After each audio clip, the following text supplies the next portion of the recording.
नमस्कार। आज की कहानी है काश मेरे बेटे की भी माँ होती। आज सुमन बहुत खुश थी क्योंकि आज उसकी शादी थी। उसके चेहरे पर अलग ही नूर था। एक गरीब परिवार में जन्मी सुमन के पिता ने अपनी बेटी की शादी धूमधाम से की। बाकी लड़कियों की तरह सुमन भी आंखों में हजारों सपने लेकर अपने ससुराल आ गई।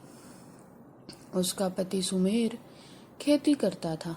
शादी के बाद जब सास और नंदों ने मिलकर सुमन के मायके से आए पूरे परिवार के कपड़े देखे तो गुस्से में भर उठी। सुमन को उसके पिता के बारे में कुछ कुछ बोलने लगी। हालांकि उसके पिता ने अपनी तरफ से कोई कमी नहीं छोड़ी थी, परंतु किसी का मुंह तो कोई बंद नहीं करा सकता। वे नई बहू को कोसने लगी कि कैसी बहू आई है, एक कपड़ा भी ढंग का नहीं लाई। मेरे बेटे के तो कर्म ही फूट गए जो ऐसी बहू आई है। बेचारी सुमन ने सब कुछ चुपचाप सुन लिया और किसी से कुछ नहीं कहा। एक दो दिन में ननदें अपने घर चली गई और ससुराल में सिर्फ सुमन, उसका पति और सास ससुर ही रह गए। सुमन सारा दिन घर का काम, पशुओं का सारा काम करती, मगर सास को वो भी बर्दाश्त नहीं होता। सारा दिन बहू को गालियां देती रहती और इतने से जब उसका मन नहीं भरता तो अपने बेटे को उल्टी सीधी बातें सिखा देती, जिससे वह गुस्से में आकर अपनी पत्नी को बहुत मारता।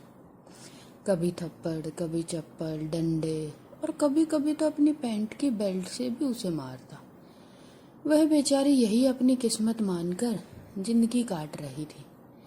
अपना दुख वह किसी को भी नहीं कहती और घर छोड़ने की उसमें हिम्मत नहीं थी।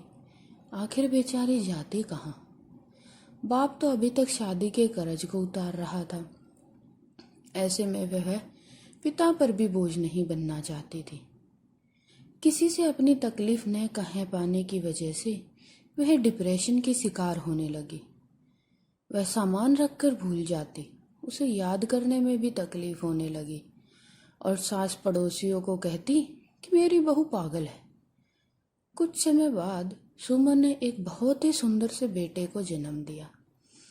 बच्चा ठेठ गर्मी में हुआ था और उसकी सास ने उसे आराम करने के लिए एक ऐसा कमरा दिया जिसमें पशुओं का चारा तूड़ा पड़ा था, जिसकी वजह से कमरे में और भी ज्यादा गर्मी हो गई। कुछ दिन बाद जब उसके मायके से पीलिया आया तो सास और ननदों ने फिर वही शादी वाली हरकत की। ऐसे भी कोई कपड़े देता है? ऐसे कपड़े तो हम भिखारियों को भी ना दे जो तेरे बाप ने हमारे लिए भेजे हैं। और उसके सारे कपड़े फेंक दिए। कुछ गर्मी की वजह से और कुछ उनके बर्ताव ने सुमन के दिमाग पर गहरा असर डाल दिया। फिर पति को पता नहीं किस बात पर गुस्सा आया कि उसने पत्नी की बेल्ट से बहुत पिटाई की। उस समय केवल वह 10 दिन की जच्चा थी। इतना सब होने के कारण उसकी दिमागी हालत बिल्कुल खराब हो गई। कई बार तो वह खुद ही बड़बड़ाती रहती।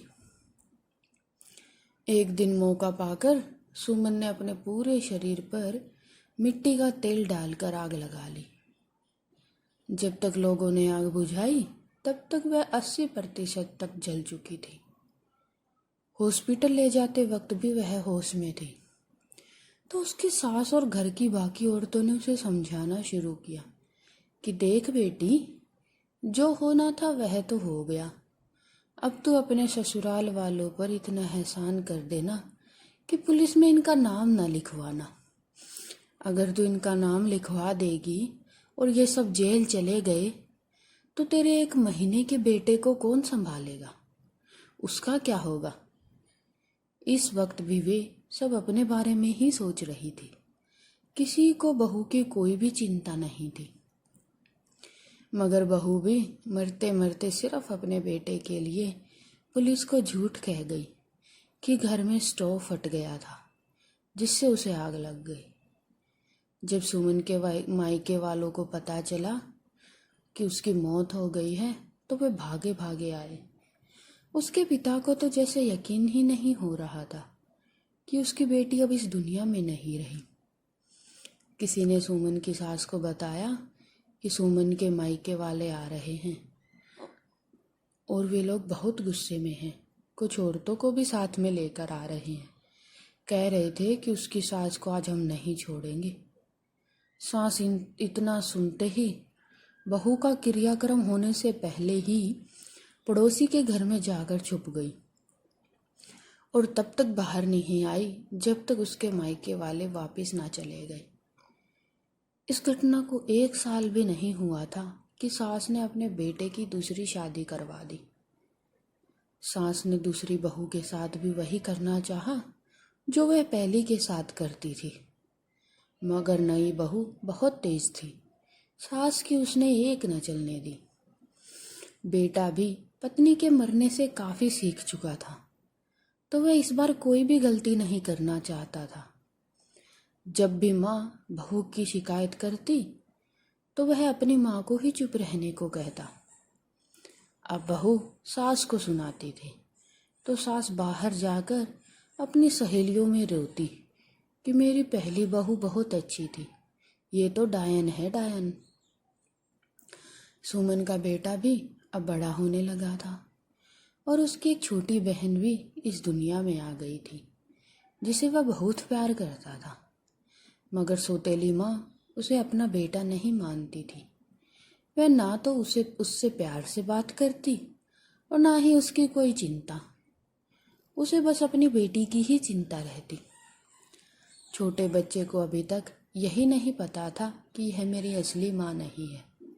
वह उसे ही माँ बुलाता था। घर के हालात को देखते हुए और अपने बेटे को सच्चाई से दूर रखने के लिए उसके पिता ने अपने 7 साल के बेटे का दाखिला आर्मी स्कूल में करवा दिया। बच्चा वहीं हॉस्टल में रहता और पढ़ता था। उसकी माँ कभी उससे मिलने नहीं जाती थी। जब भी जाना होता तो उसका पापा ही उससे मिलने आता। एक बार उसके पापा अपने दोस्त को कहते हैं कि मुझे अब पता चल रहा है कि एक बच्चे के लिए उसकी माँ क्या होती है। आज जब मैं अपने बेटे से मिलने जाता हूँ तो वहाँ पर सब बच्चों की माँ उनसे मिलने आती है। एक मेरा बेटा ही ऐसा है जिसकी माँ उससे मिलने नहीं जाती। मैंने अपने बेटे की आंखों में वह रुआसी देखी है।